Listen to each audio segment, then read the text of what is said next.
할렐루야. 3월 11일 화요일 새벽 예배 시작하겠습니다. 영상이 좀 끊겨가지고 이제 들어오신 분 있는데 함께 우리 찬양하겠습니다. 찬송가 569장입니다. 569장.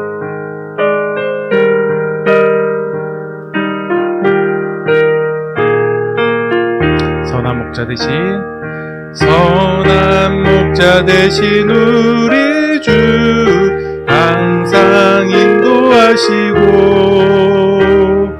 푸른 풀밭 좋은 곳에서 우릴 먹여주소서. 선한 목자 구세주여 항상 인도하소서.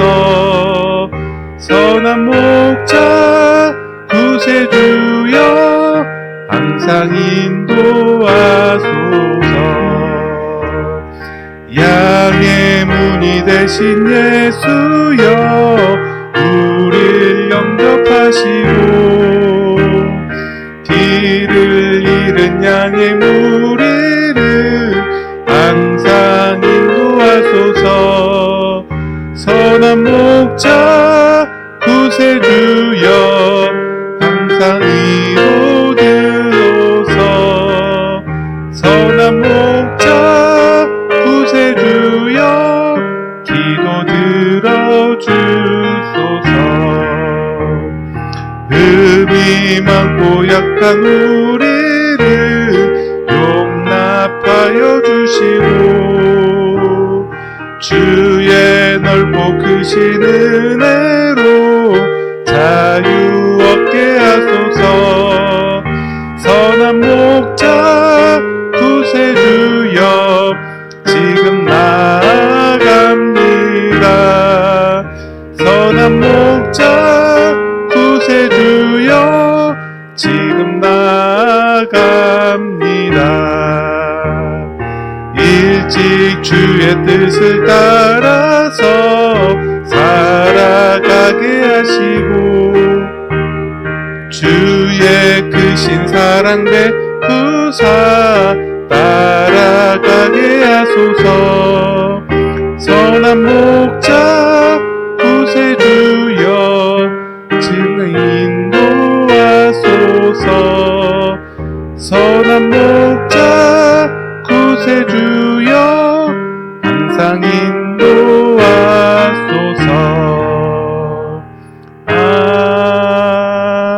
아멘. 예, 기도하겠습니다. 좋으신 하나님, 또 화요일 아침 또 하나님의 은혜와 자비를 구하고 하루를 시작해 나갑니다. 우리가 고백했던 대로 주님은 가장 선한 목자이신데 또 우리 삶을 영원히 인도해 줄 줄 믿습니다. 그 안에 거하고 오늘 또 은혜를 누려나가는 한날 또 새벽 시간 되게 하소서. 예수님 이름으로 기도합니다. 아멘. 오늘 주신 말씀 마태복음 18장입니다. 마태복음 18장 11절부터 20절까지 말씀입니다.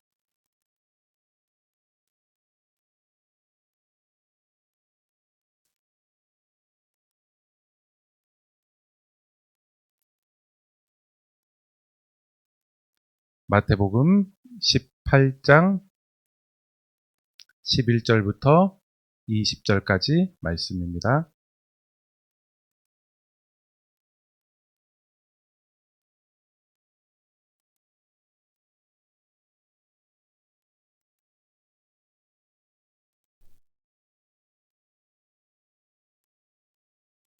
말씀 봉독하도록 하겠습니다. 너희 생각에는 어떠하냐? 만일 어떤 사람이 양 100마리가 있는데 그 중에 하나가 길을 잃었으면 그 99마리를 산에 두고 가서 길 잃은 양을 찾지 않겠느냐? 진실로 너희에게 이르노니 만일 찾으면 길을 잃지 아니한 99마리보다 이것을 더 기뻐하리라. 이와 같이 이 작은 자 중에 하나라도 잃는 것은 하늘에 계신 너희 아버지의 뜻이 아니니라.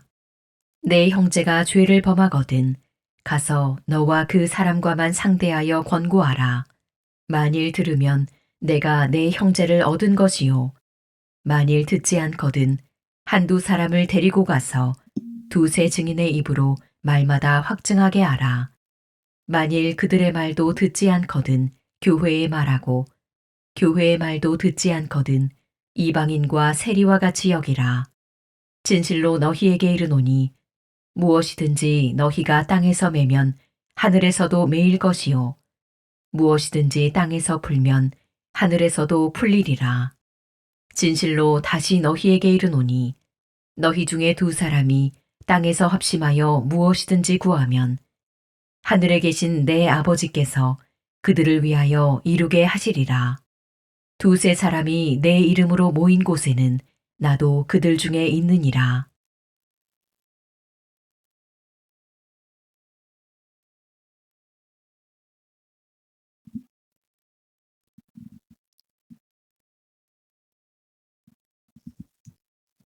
예, 좋은 아침입니다. 오늘 인터넷이 뭐가 좀 안 돼가지고 그냥 녹화만 하고 있는데 이후에 또 영상은 또 정리돼가지고 올리도록 하겠습니다. 이제 오늘 본문은 어제 본문에 의해서 이어서 하시는 예수님의 그런 교훈입니다. 어제 내용은 그거였죠. 누가 하늘나라에서 천국에서 큰 자이냐 이런 말씀 가운데 어린 나이와 같은 마음을 갖고 있는 사람 그리고 덧붙인 그런 교훈이 이런 어린 나이 그런 소자들을 실족시키지 않아야 된다, 영접해야 된다 이런 그런 교훈을 했다면 오늘 본문은 그에 바로 그런 이어지는 그런 내용들을 이야기합니다. 크게 세 가지 내용을 담고 있습니다. 우리가 오늘 교훈을 우리 교회에 한번 적용해 보면 잘 좋겠다 이런 생각을 가진데 먼저 이제 11절부터 이제 14절까지는 잃어버린 양에 대한 그런 비유입니다. 11절 이렇게 시작을 해요. 없음 그렇게 표현합니다. 없음. 왜 없다고 표현하느냐? 이제 대다수 고대 이제 신약의 사본들을 보면 이 표현들이 없기 때문입니다. 그런데 일부 사본에는 이 표현이 있는데 이렇게 되어 있습니다. 인자가 온 것은 잃어버린 자를 구원하기 위해서 왔느니라. 이렇게 일부 사본에는 표현이 되어 있어서 다수는 없기 때문에 없다고 표현했지만 일부는 있기 때문에 이렇게 공란으로 비워놨습니다. 그러면서 12, 13절 예수께서 말씀하시기를 100마리 중에 잃어버린 한 마리의 그런 양의 비유를 합니다. 당시 이제 이스라엘 사회에서는 목자, 양을 흔히 볼 수 있었죠. 이 목자가 100마리 양이 있음에도 불구하고 한 마리 양을 잃어버린다면 그들은 그 목자들을 어떻게 하고 있는가? 이제 99마리를 산에 다른 목자에게 맡기는 한이 있더라도 맡기고 자기는 없는 한이 있더라도 그 한 마리 양을 찾기 위해서 이리저리 헤매고 또 찾을 때 안전한 99마리보다 더 기뻐하는 게 바로 목자의 마음입니다. 목자에게는 양이 거의 자식과도 같죠. 99명 아무리 안전하고 잘 있다고 할지라도 한 마리 잃어버린다면 그 한 마리를 위해서 희생과 헌신, 시간과 마음을 쓸 수밖에 없는 것입니다. 이렇게 목자의 당연한 이스라엘 백성에게 너무나 당연하고 익숙한 마음과 풍경을 이야기하더니 14절에 바로 이것이 하나님의 마음이라 이렇게 소개합니다. 우리 한번 14절 우리 같이 한번 읽어봅시다. 읽습니다. 시작. 이와 같이 이 작은 자 중에 하나라도 읽는 것은 하늘에 계신 아멘. 한 사람이라도 읽는 것은 하나님의 마음, 하나님의 뜻이 아니라는 것입니다. 여기서 특별히 작은 자라는 것은 우리가 일반적으로 생각하는 불신자를 문맥에서 이야기하는 게 아니죠.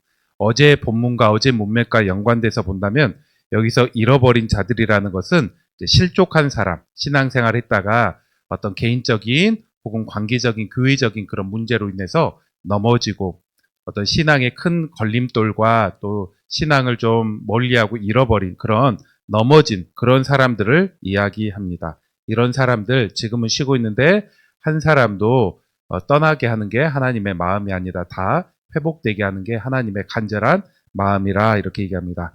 두 번째 내용은 15절부터 17절까지 이제 범죄함, 실족함에 대한 말씀을 하시면서 이에 이어지는 내용으로 누군가 형제 중에 실족했다면 혹은 범죄했다면 이를 어떻게 다뤄야 될 것인가, 개인과 교회가 어떻게 다뤄야 될 것인가 이를 이야기합니다. 크게 3단계로 예수님은 이야기합니다. 누군가 범죄했다면 첫 번째로 15절에 그 형제에게 찾아가서 그 형제와만 상대하여서 권면하라, 공고하라 이렇게 얘기합니다. 여기서 너와 그 사람만 상대하라는 것은 그 사람을 존중한다는 의미죠. 누군가 범죄하면 이것들 소문 다 내고 그러면서 많은 사람 알게 나가서 이 문제를 풀기보다는 조용하게 그 사람만 상대해 나가서 존중하면서 은밀하게 그런 것들이 엉뚱한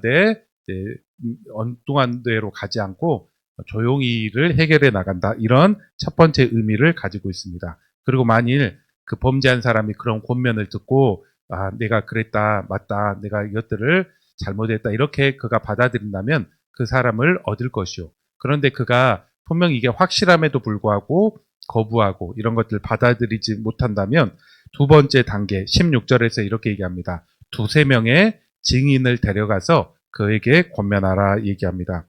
그래서 이제 두세 명을 함께 가서 권면한다는 것은 객관성과 공정성을 확보해 나간다는 것입니다.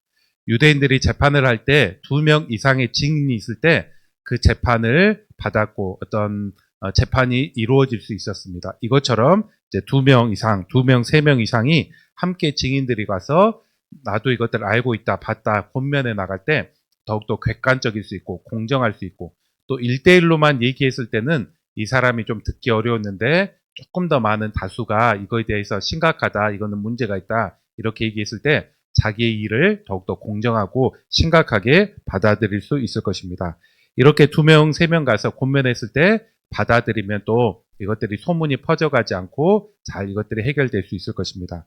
그럼에도 불구하고 이 사람이 받아들이지 못한다. 그럴 때 마지막 3단계로 17절 교회에게 이것들 말해서 해결해야 합니다. 그래서 이제 마태복음 16장에 보면 교회라는 그런 표현이 거기에 처음 나왔죠. 예수님이 내 교회를 세우리라 이렇게 표현했는데 두 번째로 예수님이 교회라는 그런 표현을 하십니다. 교회에 가서 이것들 이야기해서 권면해야 된다.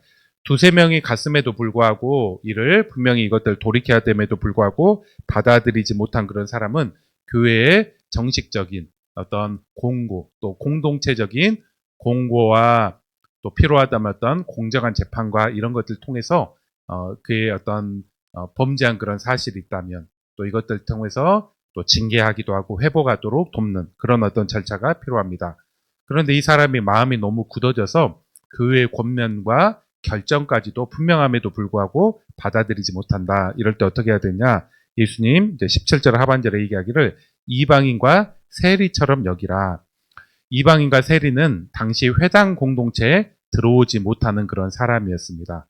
유대 사회에서는 회당이라는 것은 굉장히 신앙의 중심이었는데 거기서 출교된다. 그런 의미를 가지고 있죠. 곧 이 사람이 이제 교회의 결정과 교회 재판마저도 의로운 재판마저도 받아들이지 못하면 교회에선 그를 출교시키고 또 일정 기간 자신의 죄를 좀 돌아보게 해 나감으로써 다시 그가 회개합니다. 제가 잘못했습니다. 이렇게 했을 때 돌아오고 회복해서 함께 신앙생활 하도록 이렇게 권면합니다.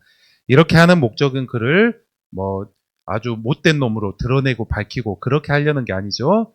죄 가운데 사람을 보호하고 공동체를 보호하고 그 사람을 죄 가운데 회복시키기 위한 그런 절차로 이런 모든 모습을 받아들여야 될 것입니다.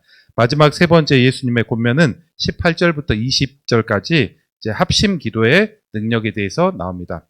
자, 18절은 사실 윗구절과 이어지는 내용이긴 합니다. 진실로 너희에게 이르노니 무엇이든지 너희가 땅에서 매면 하늘에서도 매일 것이요 무엇이든지 땅에서 풀면 하늘에서도 풀리리라. 이 구절 역시 예수님이 16장에 교회에 대해서 내 교회 세우리라 말씀하시며 교회의 권세, 교회의 능력에 대해서 말씀하셨던 것입니다. 땅에서 교회가 예수 이름으로 합리적인 결정 또 합리적인 선언을 하면 그 결정과 선언을 하늘에서도 인정하고 받겠다 그런 권면인데 오늘 본문에서도 교회가 누군가를 출교시키고 의로운 재판에 근거해서 누군가에 대해서 징계해 나간다면 이것은 땅의 결정, 교회의 결정, 사람의 결정이 아니라 이 결정을 하늘에서도 인정하고 하늘에서도 받아서 하나님의 인정을 받은 걸로 그렇게 여기겠다는 교회의 권세를 인정하는 그런 내용이기도 합니다. 그런데 이것은 교회의 권세의 말씀으로만 끝나지 않고 19, 20절에 이어져 나가기를 교회의 기도의 능력을 이야기합니다. 19절 이렇게 얘기하죠. 너희 중에 두세 사람이 땅에서 합심하여 무엇이든지 구하면 하늘에 계신 내 아버지께서 그들을 위해서 이루실 것이다. 땅에서 두 사람이 한 명이 아니라 두 사람이라도 합심하여서 기도하면 하늘에서 그들 위해서 이룰 것이다. 20절 두세 사람이 내 이름으로 모인 곳에는 예수님도 함께 임재하시겠다 이렇게 말씀합니다. 우리는 이런 세 가지 예수님의 흐름을 봤는데 우리가 이 내용들을 우리 올리브 공동체 그대로 한번 짤막짤막하게 한번 대입해 볼 수 있을 것 같습니다. 그 첫 번째로 우리 교회 역시도 잃어버린 자를 향한 주님의 마음을 알고 또 사역을 해 나갈 수 있는 그런 교회가 돼야 되겠다 이런 또 배움을 갖고 우리는 다짐을 할 수 있어야 될 것입니다. 제가 과거에도 그런 생각을 했지만 요즘 교회를 개척하면서 또 깨닫는 게 우리 주변에는 실족해서 지금 믿음 생활에 문제가 생기고 예전만 못한 사람 혹은 신앙생활을 하지 않는 사람이 내가 예상하고 느끼는 감보다 훨씬 더 많구나 이런 생각을 합니다. 뭐 여러 이유가 있죠. 개인적인 문제도 있습니다. 개인적인 어떤 신앙이 어떤 뭐 게으름도 있을 수 있고 뭐 신앙이 식음도 있을 수 있고 혹은 교회적인 그런 문제, 다녔던 그런 교회에 어려움과 문제가 있기도 하고 혹은 관계적인 그런 문제가 있기도 하고 여러 가지 복합적으로 한 가지로 뭐 이야기할 수 없겠지만 여러 가지 그런 일들이 얽매여 있긴 하지만은 그러나 분명한 것은 이처럼 실족하에서 넘어져서 신앙생활에 문제가 생긴 사람 혹은 신앙생활을 잃어버린 그런 사람들이 많다는 것입니다. 이에 대한 하나님의 마음이 어떠합니까? 오늘 말씀하시기를 13, 14절에 말씀하시기를 한 사람의 목자의 한 사람의 마음이 바로 하나님의 마음이다. 그러면서 14절에 하나님은 누구도 잃지 않기를 원하시는 지금 실족하여 넘어진 사람이 있다면 다시 회복되어서 온전하게 하나님 앞에 돌아오기 원하시고 또 그런 통로가 있기를 그런 사람이 있기를 그런 교회가 있기를 원하시는 게 바로 하나님의 마음이라 얘기합니다.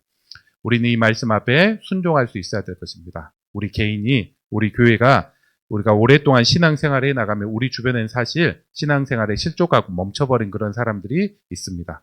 과거의 그런 교회 동료들, 우리 뭐 가족들, 우리 뭐 직장의 동료들, 뭐 여러 이런 사람들 돌아보면 다 한때 신앙생활을 했는데 잃어버리고 또 걸림돌과 또 개인적인 문제로 인해서 실족하여서 현재 믿음 생활 잘 하지 않는 그런 사람들이 있습니다. 다만 우리가 감사한 것은 이것을 하나님이 모른 채 하지 않고 14절 그들에 대해서 계속 관심을 갖고 계시고 돌아오기 원하시는 게 하나님의 마음이고요. 오늘 우리가 이 말씀을 주장하며 기도할 수 있을 것입니다. 하나님은 이런 한 사람도 잃어버리지 않고 다시 다 회복되고 돌아오는 게 하나님의 마음이고 뜻일진데 그 뜻을 이루어 주시옵소서. 우리 교회를 통해서 또 우리를 통해서 또 우리 한국에 있는 여러 다수의 그런 교회를 통해서 이들을 회복시켜 주시옵소서. 우리는 이렇게 이 말씀을 근거하며 기도해 나갈 수 있을 것입니다. 또 이렇게 순종해 나가는 우리 교회와 성도들 또 우리 주변을 돌아보는 그런 성도들 되시기 바랍니다. 그리고 두 번째 또 우리가 돌아볼 수 있는 것은 우리 올리브 교회, 우리 올리브 공동체가 권면하고 경계하는 그런 교회가 돼야 되겠다 이런 생각을 갖습니다. 오늘날 교인들의 방종이 사실 심각합니다. 죄를 범해도 그게 뭐 심각한 일이냐, 나만 하느냐, 뭐 이런 식으로 반응해 버릴 때가 많습니다. 권면하고 뭐 목회자나 교회 지도자가 권면하고 심지어 교회 이름으로 권면해 나가도 나 이 교회 싫다, 딴 교회 가버리겠다 이렇게 하는 그런 경우도 상당수 많이 있습니다. 개인적인 그런 문제와 죄 문제임에도 불구하고 이를 지적하며 마음을 닫아버리고 또 뭔가 반신앙적인 그런 태도와 행동들을 해버릴 때가 많이 있다는 것입니다. 그렇기 때문에 교회는 더욱더 황폐하게 되고 방종하는 그런 사람이 늘어가고 교회의 권위가 많이 약화돼 버리는 그런 모습을 보게 됩니다. 그런데 우리는 오늘 두 번째 예수님의 권면도 귀담아 들을 수 있어야 될 것입니다. 교회는 어떤 곳이냐? 사랑과 은혜의 공동체이긴 하지만 한편으로 우리가 누군가의 죄가 있다면 개인적으로든 혹은 뭐 두세 사람의 소그룹적으로든 혹은 교회적으로든 죄를 바로 잡고 또 회복시키고 그렇게 나가면서 교회의 거룩함을 또 개인적인 거룩함을 유지해 나가는 그런 공동체라는 것입니다. 그리고 우리는 이런 일들도 또 적절하게 아주 기도 가운데 잘 할 수 있어야 될 것입니다. 우리 중에 누가 죄 가운데 지금 계속 그런 습관 가운데 지금 헤어나지 못하고 있다면 개인적으로도 권면하고 개인이 어려울 때는 신뢰할 만한 두세 사람의 함께 또 권면해 나가는 그런 모습들 우리가 내가 괜히 그런 말을 해가지고 관계만 어려워진 게 아니야 조심해야 되지만 기도 가운데 해야 되지만 그런 어떤 은혜와 지혜도 필요하고 필요하다면 교회가 또 이거에 좀 개입도 해 나가서 이를 중재해 나가고 순종해 나가는 그런 모습이 필요한 것입니다. 이게 바로 주님께서 알려주신 그런 교회의 모습이라는 것입니다. 우리가 한번 이런 교회가 되도록, 처음부터 그런 교회가 또 그런 영적인 어떤 분위기가 그런 교회가 되도록 우리가 또 함께 순종해야 될 것입니다. 마지막으로 하나 또 권면에서 볼 수 있는 것은 합심 기도의 능력입니다. 교회에 권세도 주셨지만 합심해서 기도하는 능력을 19절, 20절 우리에게 허락해 주셨습니다. 사실 우리 교회가 인원이 좀 적지요. 주일에 예배 다 드려도 학생까지 다 해도 한 25명 남짓 예배를 드리고 있고, 이제 새벽에 쭉 보니까 뭐 영상으로도 참여하신 분 있지만 뭐 오늘 6명 나왔고, 수요일 같은 경우도 좀 허전함이 있기도 하고, 우리가 이렇게 좀 적은 인원으로, 특별히 이제 주중 예배는 그렇게 드려나가는데, 오늘 주님의 약속이 무엇이냐? 19, 20절에 두 사람이라도 주의 이름으로 모여서 기도해 나간다면 우리 하나님께서는 그들을 위해서 그 기도를 이루신다. 20절, 두세 사람이 예수님 때문에 예수님의 이름을 근거하여 모였다면 사람은 적다고 할지라도 예수님은 그것 가운데 함께 하셔서 우리를 도우신다. 이런 약속. 그리고 이건 약속뿐만 아니라 실제로 그러하죠. 오늘도 우리가 그러한 줄 믿습니다. 우리가 예수 이름으로 새벽에 모였을진데 하나님이 우리가 같은 마음으로, 같은 어떤 또 간절함으로 기도해 나갈 때 하나님께서 우리를 위해서 이루실 것이고, 예수 이름으로 우리가 모였는데 예수님 지금 앞자리에 계셔서 우리 위해 또 임재하시고 채우시는 믿음의 역사가 있는 줄 믿습니다. 우리가 또 사람이 더 함께 모여서 더 풍성하게 허전하지 않게 우리가 예배 드리는 공동체가 되도록 또 한편으로 기도하지만, 또 한편으로는 우리가 현재적으로 좀 허전함이 있다고 할지라도 주님이 함께 하시기에 모든 허전함들을 극복해 나갈 수 있는 줄 믿습니다. 또 이를 바라보며 또 거룩한 믿음의 공동체를 만들어가는 우리 성도들 되시기를 주의 이름으로 축원합니다. 우리 기도하겠습니다. 좋으신 하나님, 또 하나님의 또 은혜 앞에 또 오늘 말씀 앞에 순종해 나가는 시간이 되기 원합니다. 오늘 주님께서 말씀하시기를 또 하나님의 마음은 또 신앙생활 했다가 낙심하고 실족했던 자들이 다 돌아오기를 원하시는 그 목자의 마음이 바로 하나님의 마음이라 이렇게 이야기합니다. 그리고 이 마음을 우리가 깨닫고 순종해 나가는 교회와 성도들 되기 원합니다.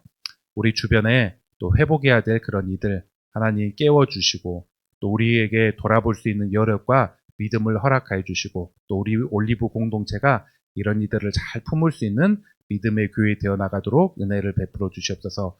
거룩을 훼손해 나갈 만한 그런 일 가운데 개인적인, 공동체적인 은혜로움과 지혜로운 권면과 권계해 나갈 수 있는 그런 교회 되어 나가게 하시고, 또 우리가 주의 이름으로 모여 싸우니 우리가 사람의 허전함들은 때때로 있을지라도 또 주님의 기도의 능력을 부어주시고 주님의 함께 하시는 풍성한 은혜를 베풀어 주셔서 어떤 교회, 어떤 모임보다도 더욱더 풍성하고 힘이 있는 그런 모습으로 서 나갈 수 있도록 주님 충만하게 임재하여 주시옵소서. 오늘 또 기도하며 주님 앞에 나갑니다. 오늘 주님이 함께 하신 줄 믿사오니 기도의 능력으로 함께 해 주시고 각 개인의 또 필요한 그런 기도 제목 가운데 역사하시고 세미한 음성을 들려주시며 오늘 또 믿음으로 살아갈 수 있는 큰 믿음 허락하여 주시옵소서. 하루도 주님의 도우심을 구하며 예수 그리스도 이름으로 기도합니다. 아멘.